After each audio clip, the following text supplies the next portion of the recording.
بسم الله الرحمن الرحيم نحمده ونصلي ونسلم على رسوله الكريم أما بعد فأعوذ بالله من الشيطان الرجيم بسم الله الرحمن الرحيم فلما جاوز قال لفتاه آتنا غداءنا لقد لقينا من سفرنا هذا نصبا وقال رسول الله صلى الله عليه وسلم والله في عون العبد ما كان العبد في عون أخيه صدق الله وصدق رسوله النبي الكريم اللهم صل على سيدنا ومولانا محمد وعلى آل سيدنا ومولانا محمد وبارك وسلم۔ اللہ سبحانہ و تعالیٰ کا بہت بڑا کرم اور احسان ہے کہ تھوڑا سا وقت آپ ساتھیوں کے ساتھ مجالست میں آپ کی صحبت میں گزرتا ہے اور کچھ نہ کچھ خیر کی باتیں آپس میں ہو جاتی ہے، اور یہ باتیں ہم سب کی اس دنیا کی زندگی کی ایک ضرورت ہے جس سے آپ کی تعلیم، آپ کی تربیت اور آپ پر ہونے والی محنت کا اندازہ ہو سکتا ہے۔ اس مبارک دین کا ایک بہت بڑا اور اہم شعبہ ہے جسے ہم خدمت کا شعبہ کہتے ہیں۔ خدمت جانتے ہیں نا؟ خلق خدا کی خدمت کرنا، خدمت خلق۔ دنیا میں بہت سارے لوگوں کو آپ نے دیکھا ہوگا کہ وہ ایک اجتماعی نظم کے ساتھ جب کام کرتے ہیں تو وہ اپنا نام ہی خدمت رکھ لیتے ہیں، الخدمت یا خدمت خلق یا خدمت ویلفیئر، کچھ بھی ہو۔ مقصد یہ سمجھانا ہوتا ہے کہ ہمارے اس نظم کے پیچھے اور کوئی ارادہ اور نیت نہیں ہے، بلکہ ہم مخلوق خدا کے کمزور طبقے کی سہولت کے لیے اسباب بنانا چاہتے ہیں۔ انبیاء علیہم السلام کے دنیا میں آنے کے جو مقاصد ہیں ان میں سے ایک اہم ترین مقصد وہ ان پر محنت کر کے ان کے عقائد کی اصلاح کر کے ان کو جہنم کی آگ سے بچانا ہے۔ لیکن اصلاح کا عمل وہ بندہ کر سکتا ہے کہ جس میں حوصلہ اور برداشت بہت زیادہ ہو۔ اس لیے کہ آپ نے دیکھا ہوگا کہ مثال کے طور پہ آپ نے اپنی دکان پہ اپنے گھر پہ کسی ملازم کو رکھا اور آپ نے اس سے کہا کہ بھئی جا کے مجھے ذرا پانی دے دو۔ وہ گیا اور تیزی سے جب آنے لگا پیر پھسلا، شیشے کا گلاس ٹوٹ گیا۔ آپ نے کہا بھئی احتیاط کیا کرو، اس طرح نہیں کرتے۔ اگلے دن آپ نے کہا پانی دے دو، وہ اس سے زیادہ تیزی سے آیا، پھر گرا، 2 گلاس توڑ دیے۔ تو آپ کیا کریں گے؟ جی غصہ کریں گے نا؟ غصہ آئے گا نا، اور آپ کیا کہیں گے ان سے؟ کل نہیں سمجھایا تھا آپ کو؟ کل سمجھایا، آج پھر وہی حرکت کی۔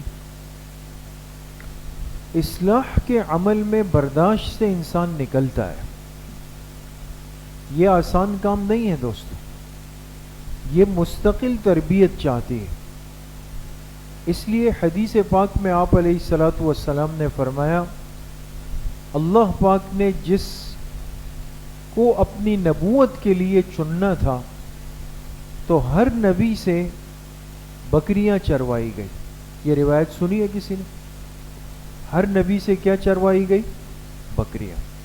اور آپ نے فرمایا کہ میں نے بھی اپنے لڑکپن کے زمانے میں چند قراریت پر، یہ الفاظ ہیں، چند قراریت، قیرات یہ ایک سکہ ہوتا ہے، اس کے عوض میں نے قریش کی بکریاں چرائی ہیں۔ اور اس جگہ کی نشاندہی آپ نے فرمائی کہ میں اس جگہ آ کر کے ان کی بکریوں کو چرایا کرتا تھا۔ اب تمام جانوروں میں بکریوں کے چرانے کا عمل انبیاء سے کیوں کروایا گیا؟ اس لیے کہ یہ جانور ایک تو ہے جسمانی طور پہ کمزور، گائے بیل بھینس اونٹ کی طرح تگڑا تو ہے نہیں، کہ اس کو جانور 20 ڈنڈے بھی مارتا ہے تو پھر بھی وہ کھڑا ہے. بکری کو تو کمر پہ ایک ڈنڈا زور سے مار دیا تو کیا کہتے ہیں بھائی جلدی چھری لاؤ کہیں مردار نہ ہو جائے ورنہ مر جائے گی یہیں پہ. ہے کمزور وہ. دوسرا جسامت چھوٹی ہے تو انسان سے کبھی بھاگنے لگ جاتا ہے. آپ جتنا اس کے پیچھے جا رہے ہیں وہ اور جا رہا ہے, وہ اور بھاگ رہا ہے. دیکھا ہوگا نا آپ نے, یہ بھاگتا ہے. اس کو قابو کرنے کے لیے اس کے پیچھے دوڑنا پڑتا ہے. تیسرا یہ ہے کہ یہ جہاں اچھی گھاس محسوس کرتا ہے تو اس میں جا کے منہ داخل کر دیتا ہے. اب آپ اس کو روکیں گے کہ بھئی یہ تو فلاں کی ہے, فلاں کی ہے, فلاں کی ہے, وہ اتنا بھاگ کے جا کے پھر وہاں جاتا ہے, آپ کے لیے مسائل بنا سکتا ہے. یہ ساری چیزیں اس بات کا تقاضا کرتی ہے کہ بکریوں کے چرانے والے میں حوصلہ, ہمت اور برداشت ہو.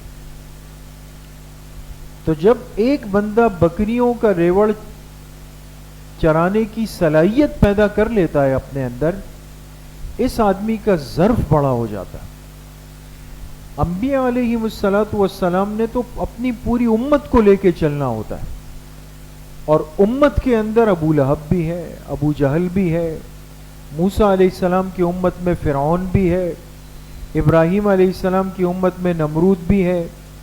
یہ سارے سرکش بدماش قسم کے لوگ بھی اس کے اندر ہوتے ہیں.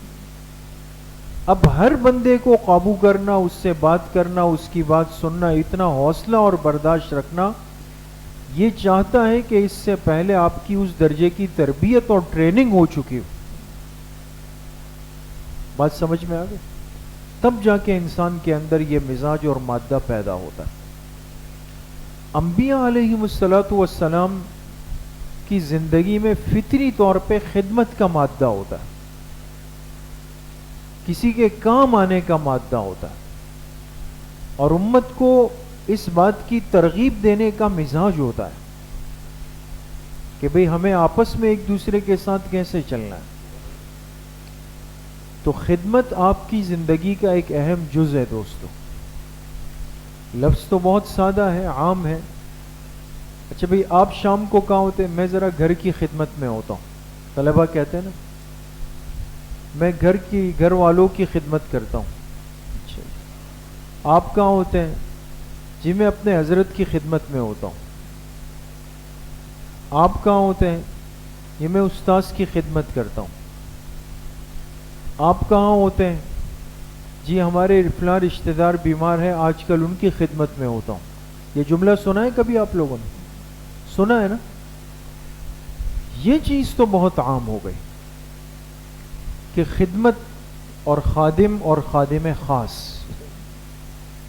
یہ ہائی لیول ہوتا ہے کہ فلاں کے خادم خاص ہے. یہ بھی کچھ کم تباہ کن لفظ نہیں ہے دوستو. یہ خادم خاص جو ہوتا ہے نا, یہ بھی کچھ کم ایٹمی ہتھیار نہیں ہے, بہت بڑا ایٹمی ہتھیار ہے. لیکن خدمت کرنا اتنا آسان کام نہیں ہے دوستو.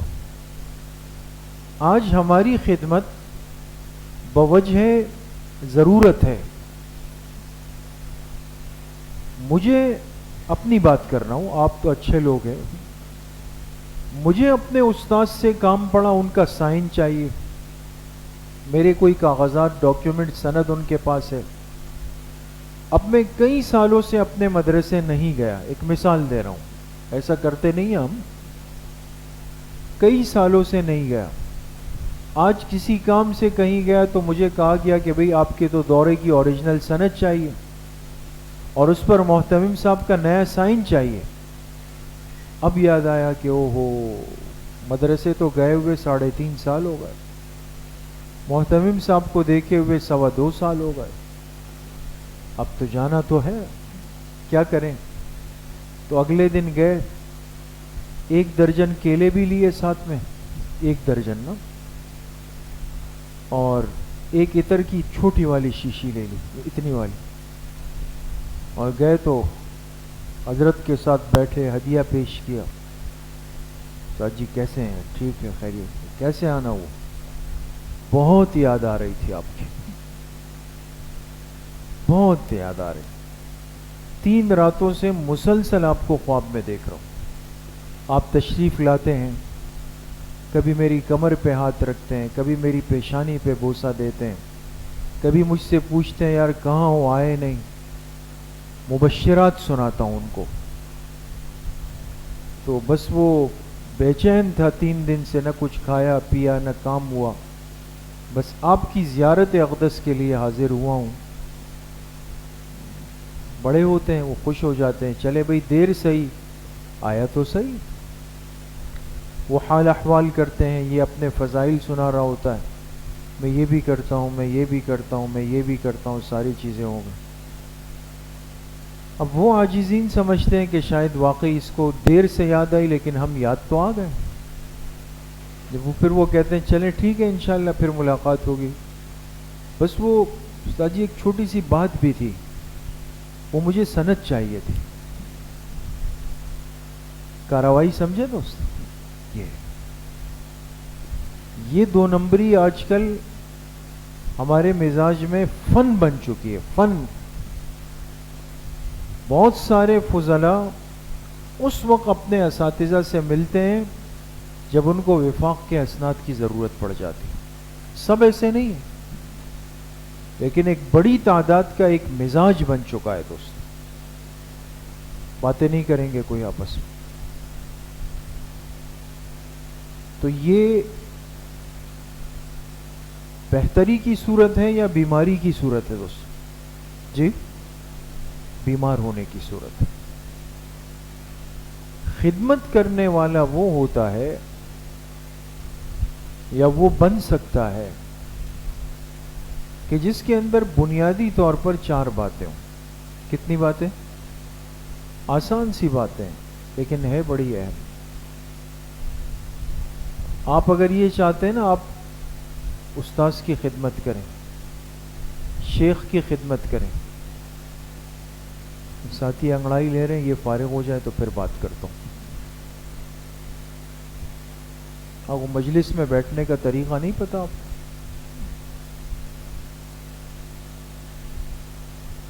پہلی چیز ہے دوستو اخلاص. دوسری چیز ہے مزاج شناسی. تیسری چیز ہے امانت داری. اور چوتھی چیز ہے برداشت. کتنی باتیں ہو گئی؟ 4. اخلاص، مزاج شناسی، امانت اور برداشت. تھوڑا سا کھڑے ہو جائیں ساتھی، تھوڑا سا کھڑا کریں ان کو، تھوڑی دیر کے لیے کھڑے. دیکھیں دوستوں میں بات ختم کر رہا ہوں، ادھر ادھر نہ دیکھیں، بالکل نہ دیکھیں. لیکن آج کی مجلس کی یہ باتیں آپ کو کوئی نہیں بتائے گا، نہ کسی کتاب میں آپ کو ملیں گی. مل جائے تو وہ میرے لیے ایک نسخہ ضرور لائیے گا. خدمت کی بنیاد پڑتی ہے اخلاص سے. آپ کسی کی خدمت میں صرف اس لیے گئے کہ آپ کی وجہ سے ان کے وجود کو راحت مل جائے، وہ خوش ہو جائے، ان کی ضرورت پوری ہو جائے، ان کو کوئی پریشانی نہ ہو، وہ آپ کو دعا دے دے، بس یہاں تک. اس نیت کے ساتھ اخلاص ہو، اس درجے کا اخلاص ہو، اور کوئی غرض اس میں نہ دنیا کی ہو، نہ کاروبار کی ہو، نہ تجارت کی ہو، نہ خادم خاص بننے کی ہو، نہ مقرب خاص بننے کی ہو، کچھ بھی نہیں ہو. نرا اخلاص ہے آپ کا کہ صرف اللہ کی رضا کے لیے میں آیا ہوں اور کوئی مقصد نہیں ہے میرا. آسان تو نہیں. دوسری بنیادی چیز ہوتی ہے مزاج شناسی. مزاج شناسی کا مطلب کیا ہے کہ خادم وہ بن سکتا ہے جو اپنے مخدوم کے مزاج سے واقف ہو. ہم اتنے نادان اور بیوقوف لوگ ہیں کہ ہم اشارہ نہیں سمجھتے، کنایا نہیں سمجھتے. اور خدمت میں یہ چیز حرف اول کا درجہ رکھتی. مہمان آ کے آپ کے ساتھ بیٹھ گئے، یہاں مہمان، یہاں مہمان، یہاں مہمان، آپ اس طرف اکیلے بیٹھے ہوئے. اب ان مہمانوں کے لیے آپ نے چائے منگانی ہے، تو ان کے سامنے آپ بولیں گے خادم کو کہ جاؤ بھائی 6 چائے لے کر آؤ؟ اچھا لگے گا؟ طریقہ کار ہوتا ہے. خادم ہوتا ہے جو واقعی مزاج شناس ہوتا ہے، وہ حضرت کی آنکھوں کو دیکھتا ہے. حضرت کہتے ہیں کیا مطلب ہوا کہ چائے لیں، یا وہ ان سے کہتے ہیں اچھا بھائی ذرا دیکھ لیجئے. تو بعض ایسے ہماری طرح سادہ ہوتے ہیں کہ وہ کہتے ہیں جی کیا کرنا ہے. اچھا نہیں لگتا. ہر موقع کے اشارات کنایات کو سمجھنے کی عادت یہ آسان بھی نہیں. بعض دفعہ ہاں ہوتا ہے، بعض دفعہ نہیں ہوتا ہے، بعض دفعہ کچھ اور ہوتا ہے. بعض دفعہ یہ مقصد ہوتا ہے کہ بھئی آپ ذرا 1-2 منٹ کے لیے ہٹ جائیں، ہم یہ تنہائی چاہتے ہیں. تو جیسے مہمان نے سیٹ سنبھالی، خادم خاص نے آ کے اس سے زیادہ اچھا تکیہ سنبھالی، وہ بھی جم کے بیٹھ گئے. سمجھ گئے؟ تیسری چیز ہوتی ہے امانت داری. اب یہ بڑی لمبی بات ہے، موضوع بہت اہم ہے لیکن وقت نہیں. امانت داری میں یہ ہے کہ کون آیا کون گیا، یہ بھی ایک امانت ہے. آپ کے استاد شیخ اور حضرت کے پاس کون آیا کون گیا، آپ لمحے لمحے کی بات لے کر پوری کلاس میں کرتے ہیں. رات کو جس مجلس میں بیٹھے ہیں، آج فلاں آئے تھے حضرت کے ساتھ بیٹھے ہوئے تھے، کچھ تیز تیز باتیں بھی ہو رہی تھی، کچھ گاڑی کی بات بھی ہو رہی تھی، کچھ بائک کی بات ہو رہی تھی، کچھ باہر فلاں ہوٹل جانے کی بات ہو رہی تھی. یہ خادم ہے جو ایک کمرے کی بات کو امانت نہیں رکھ سکتا، یہ خادم خاص ہے. یا آپ کے شیخ کے لیے کوئی کچھ لے کر آیا دے دیا، شیخ سے زیادہ خادم خاص کو فکر ہے کہ توری تیلئی کسی شے اندر اغل، یہ تو مجھے پتہ تو چلے. وہ بیچارہ اس سے زیادہ فکر میں وہ ڈھونڈ رہا ہے. کوئی چیز آئی تو بعض ایسے ہوتے ہیں، آپ لوگ ایسے نہیں ہیں دوستو، کوئی دل پر نہ لینے بات. بعض کیا کرتے ہیں، وہ اس چیز کو کھول کے چیک کر لیتے ہیں تسلی کے ساتھ، بلکہ یہ بھی اٹھا لیا کہ نیچے اس میں کیا رکھا ہو، سب تسلی کر کے پھر جا کے شیخ کے ڈیسک پہ رکھتے ہیں. یہ کمزوریاں ہیں دوستو، کمزوریاں ہیں نہیں، یہ بہت بڑی کمزوری ہے. بات سمجھ میں آ گئی؟ امانت داری نہیں، آپ خادم نہیں بن سکتے کبھی بھی. چوتھی چیز آخری ہوتی ہے برداشت. برداشت کا مطلب کیا ہوتا ہے؟ کوئی چیز آئی، کوئی مہمان تھے، اکرام تھا، جو تھا. خادم ظاہر سی بات ہے وہ بیچارہ سب سے زیادہ محنت کرتا ہے. اس نے دیکھا کہ مہمانوں نے سنت ترتیب پہ کھانا کھایا. سنت ترتیب سمجھتے ہیں نا؟ آپ کو پلیٹ زیادہ صاف نہیں کرنی، انہوں نے ایسے چمکا دیے، سب ختم ہو گیا. تو آپ کے ماتھے پر ایک بل نہیں ہے. آپ کہیں بھئی استاذ کے مہمان تھے، وہ چلے گئے، کام اچھا ہو گیا، چلو میں خوش ہوں. مجھے زیادہ فکر ہے کہ جی میرا حصہ کہاں، وہ تو بچا ہی نہیں ہے میرا والا. بعض دفعہ یہ ہوتا ہے نا کہ اپنی سیفٹی پہلے کریں، اپنا حصہ پہلے نکالیں. آپ میں اتنی برداشت بھی نہیں ہے کہ آپ یہ سوچ سکے کہ مہمانوں کے جانے آنے کے بعد اس فلاں فلاں چیز کے بعد کچھ نہیں بچا اور میرے کیا بنے گا، میں تو یہاں ایسے ہی. دوستو یہ بیکار کی زندگی گزر رہی ہے. اگر آپ خدمت کا بیڑا اٹھانا چاہتے ہیں اور اپنے آپ کو خادم کے منصب پہ لانا چاہتے ہیں، ان ساری قربانیوں کو سوچ کر خادم بننا پڑے. نہیں ہے تو نارمل زندگی میں رہے. آپ کس کس کو میری بات سمجھ میں آئی، اور کون کون صحیح معنوں میں خادم بننے کی کوشش کرے؟ سب کریں گے انشاءاللہ. اللہ پاک صحیح عمل کی توفیق نصیب فرمائے. بسم اللہ الرحمن الرحیم. الحمد للہ الذی لم یتخذ ولدا ولم یکن له شریک فی الملک ولم یکن له ولی من الذل وکبرہ تکبیرا. ساتھی ایک مرتبہ درود شریف پڑھ لیں. اللہم صلی اللہ علیہ وسلم. ایک مرتبہ سورہ فاتحہ پڑھ لیں. بسم اللہ الرحمن الرحیم.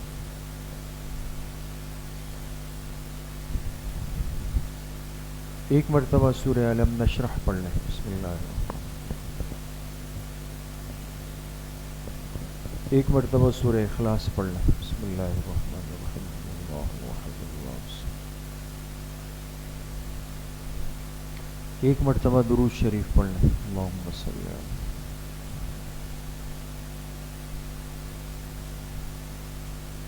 7 مرتبہ پڑھیں. اللہم یا قاضی الحاجات. اللہم یا قاضی الحاجات. 7 مرتبہ پڑھیں. اللہم یا شافی الامراض. اللہم یا شافی الامراض. 7 مرتبہ پڑھیں. اللہم یا ارحم الراحمین. اللہم یا ارحم الراحمین. ایک مرتبہ درود شریف پڑھ لیں. اللہم صلی اللہ. 3 مرتبہ پڑھیں. حسبنا اللہ و نعم الوکیل. حسبنا اللہ و نعم الوکیل. ایک مرتبہ درود شریف پڑھ لیں. اللہم صلی اللہ. 3 مرتبہ پڑھیں. واللہ ولی المؤمنین. واللہ ولی المؤمنین. ایک مرتبہ درود شریف پڑھ لیں. اللہم صلی اللہ. 3 مرتبہ پڑھیں. الا بذکر اللہ تطمئن القلوب. الا بذکر اللہ تطمئن القلوب. ایک مرتبہ درود شریف پڑھ لیں. اللہم صلی علی محمد.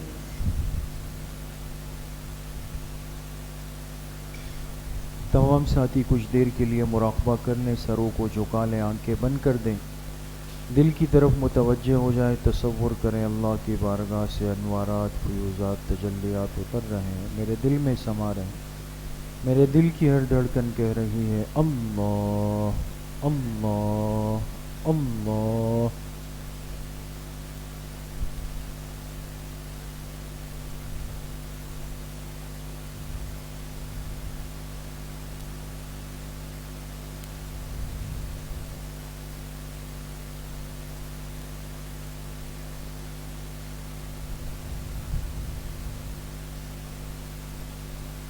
لا الہ الا اللہ محمد الرسول اللہ. الحمدللہ رب العالمین والصلاة والسلام علی سید الانبیاء والمرسلین سیدنا و مولانا محمد وآلہ وصحبہ اجمعین. اللہم انفعنا بما علمتنا وعلمنا ما ينفعنا وزدنا علما. رب زدنی علما والحقنی بالصالحین. اللہم احسن عاقبتنا فی الامور كلها واجرنا من خزي الدنیا وعذاب الآخرہ. وصلی اللہ وسلم علی نبینا محمد وآلہ وصحبہ اجمعین. انشاءاللہ عصر کے بعد مختصر مجلس ہوگی، اس میں ساتھی اہتمام سے تشریف لائیں.